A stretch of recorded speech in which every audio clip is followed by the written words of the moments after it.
Hello, you wonderful people, and welcome to another episode of Crime Centric. This being a show where I talk about crime dramas that I watch. For today's episode, I'm going to talk about the season finale of The Sinner. A great season finale. A lot of really interesting things went down in this episode, so let's break it down. Obviously, picking up where last week's episode left off, there was still some part of me that was holding out hope. It's like, oh, maybe he didn't kill him. Maybe he just knocked the captain out. Nope. He's dead. And obviously Harry's standing there over his body because it's like, I think that's still, obviously, that's someone that he considered a friend, despite how messed up Harry kind of is when it comes to the whole friendship thing.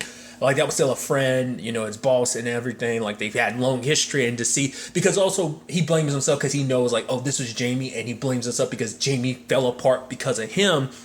And so it's a situation of, he's taking his moment with the captain, and obviously, Soto is kind of like, it's like, you have Harry being like, you should be the one kind of in charge because that's what the captain wanted. So, but at the same time, like, they end up finding out the little game thing that him and Nick made, that Jamie and Nick made, and Harry opens it up and it says, it's got Melanie, Eli, and Sonya's names on it. So that was a situation of pointing out the fact is that Jamie is after everyone that's important to him. So he's talking to Melanie, which is like, oh, she can't find Eli, but it turns out Jamie was there. And I'm assuming because of the interaction they had, Eli's probably going to go with Jamie being like, oh yeah, I'm a friend of your dad, your grandfather's and everything. Remember me, right? Oh yeah, we're good. Yeah, so it's like he probably will go with it not without much of an issue. But he tries to call, he's telling Melanie, like, everything's going to be okay. I'm going to send some cops over there. Just, you stay where you are. And at the same time, he tries to warn Sonya about what's happening. But when the time comes, at first, like, when we cut back to Sonya, I'm like, is she? I was like, is she still in her place? Totally was. I was like, because even Jamie was like, I'm sure Harry told you. She was like, yeah. It's like, so why? And even I wasn't 100% sure. Even when she explains it, it still doesn't, like, for her whole thing is about, like, seeing people for who they are. And I guess in her mind, she thinks she saw Jamie for who he was. But for her, it's like, unlike with any other, like, paintings and work she's trying to do, she can't get Jamie right. Like, he kind of changes, like, the way she kind of approaches everything. It doesn't work when it comes to Jamie. She can't really get the real good picture. And so, and obviously Jamie brings up the whole point of just kind of like, basically, it's a sad situation of just kind of where he is with everything. That basically he's killed 3 people, and that basically if there was a God, would have intervened by now. But the fact is that there's nothing that's happened, that there are no consequences for doing these things. It is basically before and after, kind of like before you've killed someone, and then after there's no, like, there's no stopping him, unless someone kind of stops him. Like, nothing otherworldly is going to stop him, because there was a part of him thinking the entire time, like, oh, maybe God, this will be the point where God steps in and stops me, but that continues not to be a thing. So it's, and so, but even Sonya kind of uses that opportunity. Like, the fact that you're sitting down talking to me means you want to be stopped, kind of like saying, like, you haven't gone, too far, And for him, he's saying that the fact of the matter is kind of being kind of swept up into this darkness. You basically, what was it? You can see into, like, eternity. And, Sonya's like, that's kind of no way to live. But for him, it's like, at least it's honest. That was the whole thing where he, the whole thing between him and Nick is like, they feel like everyone's kind of living a dishonest life. Not, it's like they see the way things really are. But it's like, for him, once again, he feels like people are turning a blind eye to everything and not willing to see life and the world the way it's supposed to be. And now the way it is. But the way he's like, the way I'm living, it might seem different to you, but it's the truth. I'm living, the truth and everything. But obviously Sonya's bringing up the fact is that, but that's a very lonely and isolating path and stuff like that. And it is so interesting that it seemed like she was trying to reach out to him and everything. And then Jamie being like, you should have left when Harry told you to. Because the thing is, it's like, who do I have to turn to? My wife and my child? That's not a possibility. She's turned on me. Oh, Harry? Can't trust him. He's a hypocrite, which even, Sonya's like, well, maybe we're all hypocrites, that's all, we live in that hypocrisy. It's the only way to kind of live, day by day, taking life kind of as it is, kind of, having to live in that hypocrisy being the only way to kind of live for most people, I mean, hell, he doesn't even have Nick. I mean, granted, it's in his head, and even that side of Nick, I think, is still there, but that's more so morphed into who he is now. So it's not even like he has Nick by his side, too. I mean, because before, when he was struggling, who did he turn to? He turned to Nick. And obviously, like, Harry was supposed to be that new person, but that slipped to his hand, so now he literally has no one, and he doesn't have that connection with Sonya. But I don't think he's even willing to try and have that connection. But there is that part of him that does seem like, oh, I don't, it's like, you should have listened to her. I was like, what is he going to do? He pulls out the knife, and she's like, no, you don't have to do this. She's like, I've called the cops, and he's like, oh, finally, we're both speaking the truth. And luckily, the cops got there before anything went too far. But I was like, that was sucky. I was like, but I mean, to be fair, Sonya put herself in that situation. But going back to what I brought up earlier, is like, why did she do it? And Harry asked her, and for her, it's like she thought she could be the one to reach him. Like, that's why I'm like, I guess in her grand scheme of things, she has a picture of like, Jamie. And once again, like, she thought she could see Jamie for who he was. And she thought, like, I don't know what, like, maybe it's her way of being seen, or just something inside of her was like, no, like, I can reach him, I can save him, and it's just like, now she realizes it was a mistake, and she doesn't want Harry to face off with Jamie alone, because if you face off against Jamie alone, what's most likely going to happen is, the fact is, he's drowning, and he's going to drag you down with him. If you kind of come face to face, you'll make kind of a mistake, like I made a mistake, and judging that, like, oh, I can save, and I think maybe she's afraid that Harry will kind of think the same thing of like, maybe I can save him. But when it's all said and done, like, and even when the time came, he still never explained everything to Melanie. Melanie's like, why do you think this guy is doing this? And he was just kind of like, it's kind of to get back at me, but it's like, what, Dad, you got to tell me something. I'm going a little stir crazy, because obviously he doesn't want to give into the ins and outs, but I think it's also just because it's just not something he's ready to even talk about himself, about like how they got to where they are. And so obviously it's a situation of like, they're trying to decide like, okay, so Jamie might have left the area by this train or bus, but then obviously you have Harry being like, no, he didn't leave, he's still here in Dorchester. And they're like, oh, kind of tell us why you think that, so we can get a better idea of the profile for him. It's like, he wants to torture me, for everything that Harry kind of ended up putting him through.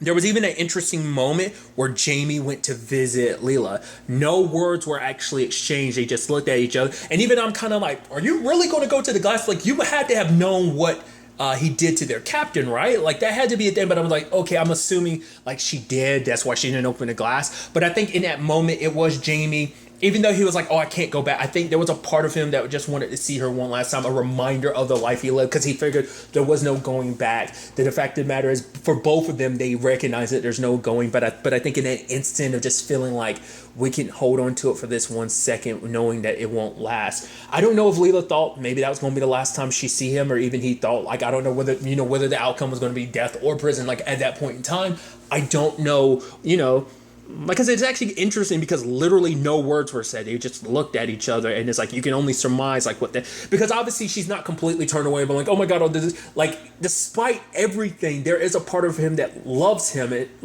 Despite of her that loves him, and obviously there's a part of him that loves her too. It's just, everything is just complicated. Maybe if Jamie hadn't met Nick, like, who knows what their story could have been. Maybe this still would have been, who knows, there's so many ifs and what ifs, what this could have been, but it is what it is, and there's kind of no changing that, like, and obviously Jamie invites Harry back to his own place to be like, oh, I'm here with your grandson, come here alone, and he ends up beating up Harry and stealing Harry's gun, and it's like, all right, and I think that speaks volumes too, because he wanted him to say, put Eli in his chair and have him face the wall, and also put earphones on him, because he doesn't want, like, there is a part of him that, like, despite all that's going on right now, even he's like, I didn't want to bring Eli into this. You brought Eli into this, because like, Harry's like, this is just between you and me. And he was like, the fact of the matter is, you can't accept the fact is, you don't want to even admit the fact is that we are the same. The fact of the matter is, that's what you do. You kind of get close to people, and rather than kind of taking that plunge, you found your little exit chute to kind of go at the safety, kind of slip back in your life. But what did you do? You left me up here alone. Because before, he had Nick, who like, oh, I got to take this jump, but at least knowing, like, because what did Nick say? Like, I can make this jump because I know you're beside me. And for Jamie, it's like, I'm here on this edge, but what did you do? You recorded me and you used it against me and tried to send me to jail. Like, you were supposed to be by my side. That's why he feels so betrayed. Like, I was going to make this jump because I'd have you there. Someone I felt like understood me, but the fact of the matter is, you don't understand me. You try to pretend like you do.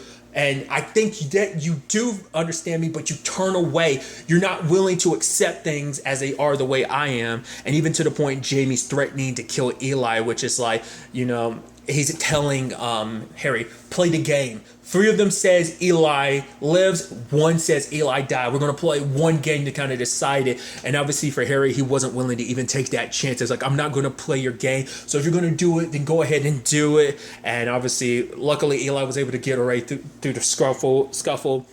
Harry got away, but, Jamie went after him. And I think that speaks volumes to the fact that Jamie put the gun away and just started beating up on Harry with like a stick.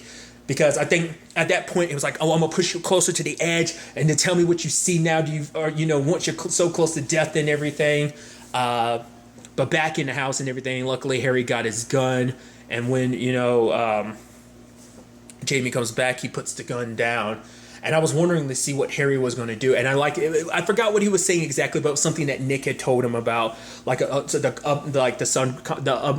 unconscious mind, and like I forgot the whole thing that he was telling him, that basically like kind of basically describing something that we kind of basically make into fate, and basically saying like, if you don't confront what's inside of you, it's going to come back after you, basically stronger. And, it's not just what's from the inside, but it's also life kind of brings you things from the outside to kind of put you down in a certain way. And it's like, and for Jamie, it's like that life sent me, Nick.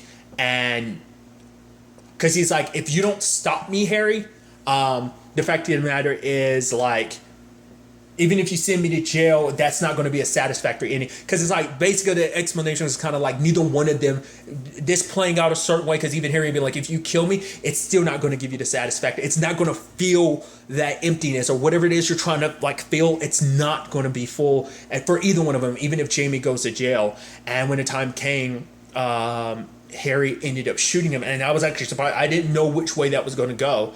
And, he's bleeding out. But even in that moment, Harry's like, crap. And he tries to, save Jamie. I was like, okay. And then I was like, when he had the opportunity to call the ambulance, I was like, is he actually going to do it, or is he going to do like a Jamie did Nick? But he actually does try, and he sits over there away from Jamie. But then Jamie's kind of crying out and being like, Harry, please come here. And they're trying to keep pressure on the wound because it's bleeding a lot.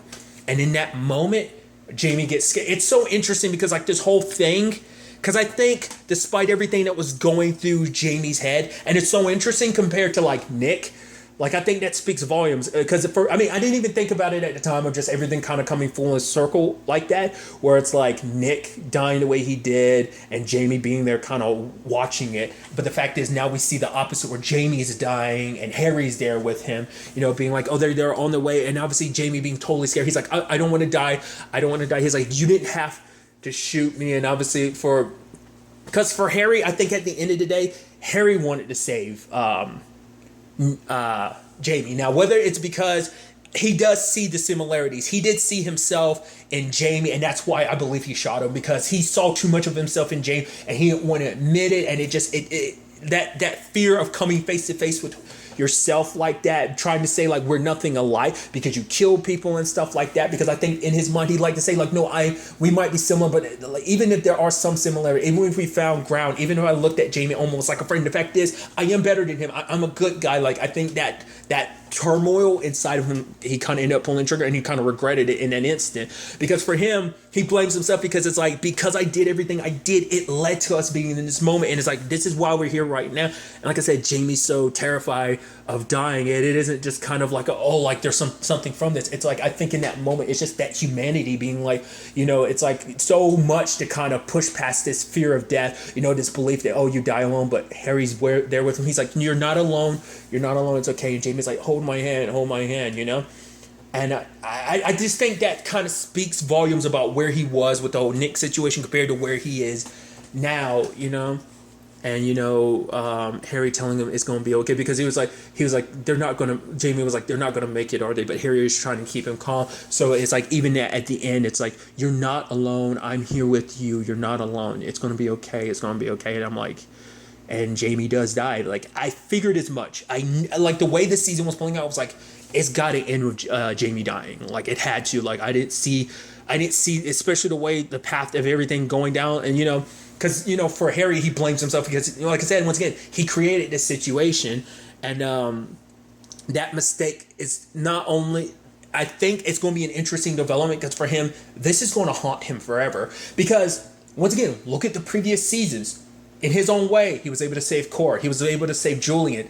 He wasn't able to this time. I keep bringing it up every episode, and I know it's so annoying. I do apologize, but like I said, I think he found a connection with every character, and in the sense of saving them, he found some way to save himself to a certain extent. But even then, it wasn't.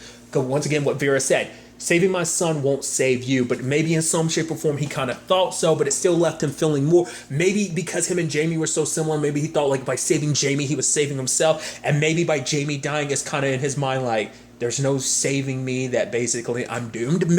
That's pure conjecture on my part, when I look at that. But I think there's even this moment where Soto was like, yeah, oh, they're going to meet you at the hospital and everything. And he was like, I got to give my, everything to FID. But I think Soto was like, no, you kind of don't have to worry about it. Like, Soto was kind of giving him a little of like it's okay. But I think Harry kind of wanted to, like, in that moment, I think he's like, I need to explain what happened, because the fact is, Jamie wasn't a danger at that point in time. But I mean, I guess it's kind of like maybe a lot of that stuff slides, or even Soto might kind of swing things to kind of back whatever went down, but when it's all said and done, like, he's got to go through physical therapy and stuff like that because of everything, because he got pretty messed up during the whole altercation.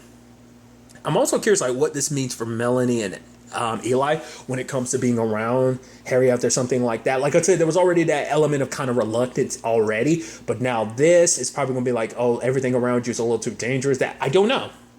But the fact of the matter is, I'm also interested. I think it's interesting that at the end of the day, he's still with Sonya, because like, it's such a weird relationship, because it's like she was with Jamie. She took pictures of him and stuff like that. And then when you told her to leave, did she leave? No, she stayed. And it's just like, once again, maybe it's something in Sonya that she's trying to find, or like within herself, that maybe Harry's, I guess it's when you find someone you don't want to be, like maybe like how Nick and Jamie kind of found each other. Maybe it's supposed to be kind of an opposite side of that. I mean, whereas both Nick and Jamie are dead, like Sonya and Harry are still alive, and they kind of, I guess, complement each other, maybe in kind of a similar regard. But, she had talked about the fact that she had seen Lila, and it seems like kind of like business was good, and it's like, oh, she's going to be okay, that she's moving through it despite everything. But then she's like, okay, so what was Jamie like? And she's like, you know what? You don't even have to answer that. He's like, no, it's okay. And at that moment, he was like, he was scared. And I guess, despite everything, it's like at the end, once again, like everyone's going to be scared at the end, because, despite everything, I don't think no one's really ready for death. Like, despite everything that Jamie went through, like, it didn't prepare him or make him, like, even living this certain truth, kind of accepting things as they, really are, and not kind of keeping up the pretenses that the rest of the world kind of, like, it still didn't change anything. He was just as scared at the very end, and to die scared and afraid of being alone at the end, And like I said, just Harry kind of breaks down, and him and Sonya, like, coddle each other, but it's like he blames himself so much for this, and I'm so curious to see what that potentially could mean for Harry carrying it going forward. Like I said, it's just like, this is the most like heartbreaking the cases have ever ended. Like, granted, the other seasons have ended on some heartbreakers, like with some reveals about the way things have played out, and even in season 2, the way a lot of that whole situation with Marin, the way that played out was heartbreaking. So it's just like, to be fair, it's not like this show ends off on the happiest notes. I mean, season 1, took my personal opinion, probably ended on the most happiest note in comparison. It still ended on a downer, but it was still a little more uplifting than season 2 or 3. And it's just like, what that potentially would mean for Harry is just such an interesting aspect to, consider. At the time of me recording this, USA hasn't officially announced whether or not the center has been renewed or canceled. Obviously, pushing for that season 4, because I'd love to see where Harry would go from here. Obviously, the whole relationship between him and Sonya, what this means carrying this whole situation with Jamie, this entire case, like, because I feel like we don't 100% know, like, what Harry, like, I feel like Harry never officially carries too much from the previous cases with him to a certain extent. I feel like this will be the first season, because like I said, just like I said, season 1 and season 2 are different, yes, but it's just like there's some similarities and just like everything kind of going a certain way. Season 3 shit just went completely sideways, and obviously Harry feeling responsible for that, like that guilt and all of that. What does that mean going forward? Like, is he going to take a break from being a cop? But obviously he finds kind of meaning, almost escapism in being a cop. So like if he does take a break away from that, what will that mean for him? You know, what would the next case look like now that he's going through all of this? You know, I'm so curious to see where like all of this would take us, because like still it's so interesting because like elements about his family come up, but they're just never fully dealt with. Like season 2, we deal a little bit with him and his mom, but not to the fullest extent. And even now with his dad, that never it's trickled in throughout the season, but I feel like it's not the biggest thing. Maybe if I go back and rewatch it, it will make more like I can see kind of what that represents. But I'm curious to see like if that becomes potentially a bigger thing next season. I mean, maybe it's just supposed to fuel more so like the whole aspect of like Harry keeping people at a distance, never really kind of opening up. Obviously, that's still something he's dealing with Sonya, but like potentially going forward after this situation, after he did kind of find some kinship, find someone that was like him, for things to kind of end like that. The big question, like I said, going forward is where would all that potentially take us in the 4th season? I'd love to see what a 4th season of this would look like. But really, that's all I want to talk about. To the next time we meet, be happy, be safe, live life to the fullest, and enjoy it. Good day and good